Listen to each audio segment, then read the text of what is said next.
Jadi kalau kita pendekatannya mau pidana semua, menersangkakan semua orang, bisa-bisa penjara penuh. Karena pelanggaran-pelanggaran seperti ini sering terjadi. Tapi kalau hanya disasar pada satu dua kejadian saja, misalnya hanya kejadian Petamburan, Megamendung, ya, maka itu berlaku suatu kecurigaan bahwa tidak ada yang namanya equality before the law, tidak ada kesamaan di depan hukum.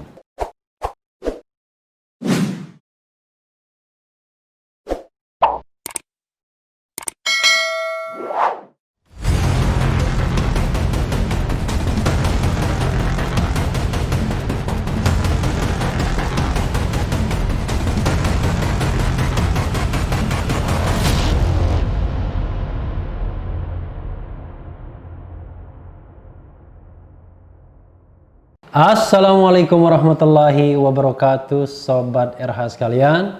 Jumpa lagi kita di channel yang keren ini. Keren cadas. Keren cadas ya. Ini ada berita yang lagi hot ya, yaitu Raffi Ahmad ikut pesta usai vaksin, Ahok dan sejumlah selebriti hadir ya. Kira-kira mau dijadikan tersangka enggak ya? Barangkali enggak ya. Dan lagian juga memang jadi Presiden Habib Rizik ini membuat penegak hukumnya jadi sulit untuk menjalankan yang namanya equality before the law ya. Jadi kerumunan Habib Rizik ditersangkakan, bahkan dianggap melakukan penghasutan, tapi kerumunan lainnya ya barangkali hanya cukup disesalkan saja atau cuma ditanya-tanya ya. Tapi kita lihat coba ya, kita tes ya. Mudah-mudahan berlaku equality before the law ya. Kita lihat. Jakarta, artis Raffi Ahmad ikut pesta setelah divaksinasi perdana di istana dan menjadi sorotan. Komisaris Utama Pertamina Basuki Cahayapurnama alias Ahok dan sejumlah artis hadir. Perihal pesta yang diikuti Raffi Ahmad ini diketahui dari screenshot atau tangkapan layar IG story sejumlah selebgram.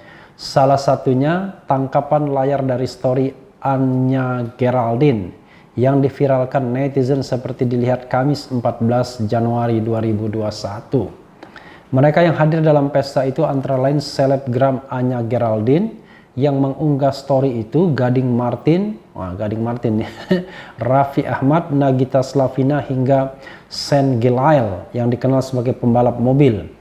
Ada juga komika Uus, Aureli Moremans, hingga Once Mekel yang menjadi penyanyi di acara itu. Dari sederet artis itu tanpa hadir Ahok, Ahok terlihat memakai kemeja biru lengan panjang. Dalam sebuah momen Ahok melepas masker ketika bernyanyi. Story Anya Geraldine yang menampilkan foto Raffi Ahmad kini tak tampak lagi. Pesta ini jadi sorotan netizen karena Raffi Ahmad baru saja divaksinasi. Raffi Ahmad yang tampak abai protokol kesehatan dari story itu mendapat kritik. Pihak istana sudah menanggapi perihal kontroversi Raffi Ahmad. Istana akan menasihati Raffi Ahmad. Cuma dinasihati saja ya. Kami akan nasihati, ujar Kepala Sekretariat Presiden Heru Budi Hartono saat dihubungi Kamis 14 Januari.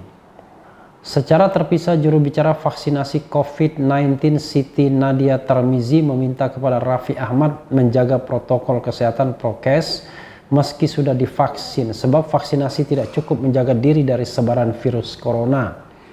Iya, seharusnya kita tetap menjalankan prokesnya walau sudah divaksinasi, karena vaksin saja tidak cukup melindungi kita dan saat ini vaksin membutuhkan waktu untuk dapat membuat antibodi ya.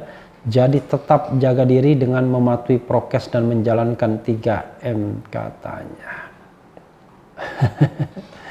Ya, itu tadi ya Sobat RH sekalian mengenai Raffi Ahmad ya yang malah ikut pesta usai menerima vaksin. Sobat RH sekalian, masalahnya adalah ada dua hal. Pertama soal kepantasan, karena Raffi Ahmad dianggap sebagai influencer ya. Karena itu sebagai orang yang sangat dikenal dan juga subscribersnya banyak, followersnya juga banyak, maka diharapkan dia bisa memberikan contoh terhadap vaksinasi COVID-19 yang terus terang banyak diragukan oleh masyarakat. Karena itu Dia diharapkan menjadi frontliner, memberikan contoh. Tapi sayangnya dia tidak menjaga sikap. Setelah mendapatkan vaksinasi, malah dia tidak menjaga protokol kesehatan dan itu tertangkap di dalam screenshot ya yang diunggah dari sebuah akun Instagram atau IG story ya, Instagram story. Lalu berikutnya adalah persoalan pelanggaran protokol kesehatan.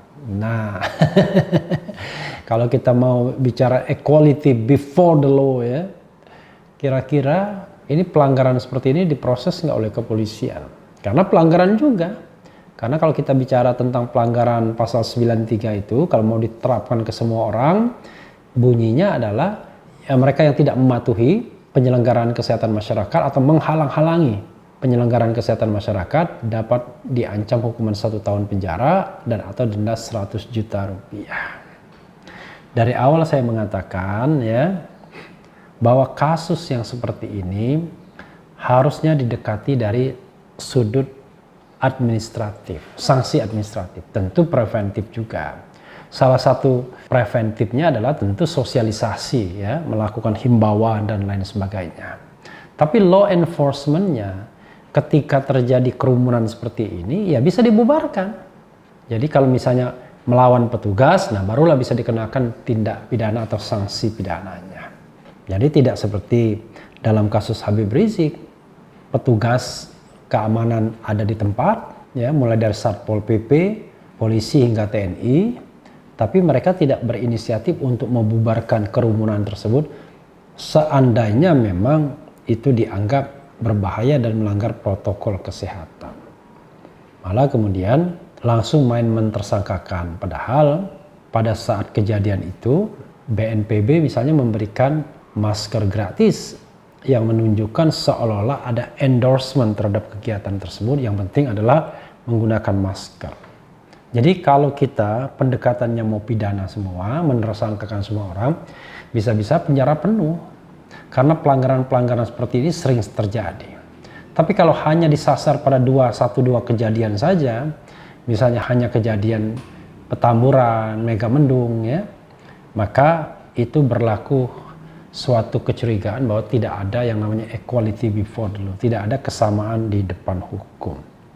Apalagi dalam kasus rame-rame pesta ini ya, kita tahu bahwa DKI sedang mengadakan pengetatan PSBB dan itu berlaku tanggal 11 Januari sampai tanggal 25 Januari. Tapi ada pesta seperti ini, ya kan? Ada pesta seperti ini, maka harusnya itu pelanggaran yang luar biasa. Tapi kira-kira polisi mau tidak menindaklanjutinya secara tegas atau sekedar mengklarifikasi saja? Hanya sekedar tanya-tanya sudah itu selesai, gone with the wind. Nah, kita lihat nanti, termasuk juga misalnya apakah penegak hukum akan memeriksa nanti Raffi Ahmad, Nagita Slavina, siapa lagi yang datang, Gading Martin, Anya Geraldine, kemudian Ahok dan lain sebagainya untuk menunjukkan bahwa penegak hukum tidak tebang pilih. Apalagi ini diperlakukan PSBB yang diperketat. Pada kasus Petamburan waktu itu PSBB transisi, bukan PSBB yang diketatkan lagi. Sekarang berada dalam tarik rem. Jadi kalau dilihat gradasinya, ini justru kondisinya adalah kondisi yang dimana rem ditarik lagi oleh Gubernur Anies Baswedan. Nah, kira-kira apakah akan ada sanksi lebih lanjut kepada mereka-mereka yang justru mengadakan pesta ketika rem darurat ini ditarik? Ini kan menarik, ya. Menarik jadinya. Kita tunggu saja bagaimana sikap istana, sikap penegak hukum, dan bagaimana kita melihat nanti soal ini ditindaklanjuti. Jadi sekali lagi Sobat Era saya katakan, bernegara itu memang harus adil. Tetapi hukum itu tidak digunakan untuk menghukum. Hukum itu digunakan untuk menjaga ketertiban. Dan kalaupun harus digunakan penegakan hukum pidana, maka dia haruslah menjadi the last resort. Haruslah menjadi upaya terakhir. Jadi ultimum remedium. Jadi upaya terakhir baru menggunakan hukum pidana. Apalagi sampai pada penahanan. Itu lebih terakhir lagi sesungguhnya. Karena penahanan itu merampas kemerdekaan orang yang belum tentu salah. Kalaupun salah, gradasinya bukan kejahatan yang berat, tapi pelanggaran. Kalau protokol kesehatan itu dianggap pelanggaran berat, maka persepsinya sama dengan apa yang dilakukan Raffi Ahmad, Ahok, dan para selebritis lainnya. Karena perbuatan mereka juga bisa mengakibatkan klaster baru COVID. Tidak ada bedanya. Karena kalau kita misalnya mengatakan, wah jangan disepelekan, ini kan soal pelanggaran prokes ini, soal nyawa manusia. It's okay kalau kita terima logika itu, maka apa yang dilakukan di Petamburan, di Megamendung sama dengan pesta di sini. Bahkan pesta ini juga sangat berbahaya karena dilakukan di sebuah ruangan, di mana kita tahu bahwa itu sifatnya tertutup dan justru kalau memang ada yang terkena COVID lebih mudah lagi untuk penularan atau memunculkan klaster baru. Tapi sekali lagi sobat era sekalian, hukum itu sering subjektif, tergantung hati kita.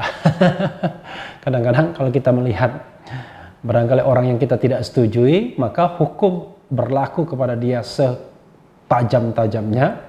Tapi kalau orang itu kita sukai, kebetulan pendukung kita, barangkali selalu ada hukum yang pemaaf-maafan ya. Jadi dimaaf-maafin ya. Padahal kalau ditanyakan kepada saya, harus berlaku equality before the law, tetapi pilihannya sobat era sekalian bukan pilihan memidanakan. Pilihannya adalah pilihan untuk bagaimana sama-sama menyadarkan prevention orang-orang yang melanggar prokes, dan kalau terjadi kerumunan atau keramaian, penegak hukum harus cepat-cepat membubarkan keramaian tersebut. Dan kepada mereka yang melakukan keramaian tersebut, mereka didenda, bila perlu denda yang sebesar-besarnya. Kalau melawan, nah barulah itu namanya pemidanaan karena melawan petugas. Jadi sering sekali masyarakat yang disalahkan karena melanggar sesuatu, padahal pelanggaran itu terjadi karena aparat tidak tegas atau negara tidak berlaku adil, tidak menerapkan equality before the law. Mungkin saja mereka-mereka yang berkumpul di situ merasa bahwa mereka anak emas negara, sehingga tidak mungkin diapa-apakan, tidak mungkin dikotak-katik dan lain sebagainya dan lain sebagainya.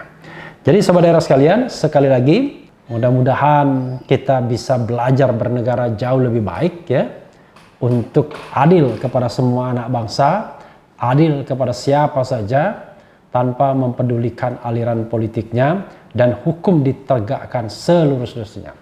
Yang penting tetap di channel ini, karena di channel ini Anda akan dirayu, ditipu, dibaperin, dicecar, diuber pula di jalur khusus. Karena channel ini adalah channel yang mengancam, memeras, dan membenci. Jangan lupa subscribe, like, comment, and share. Cheers!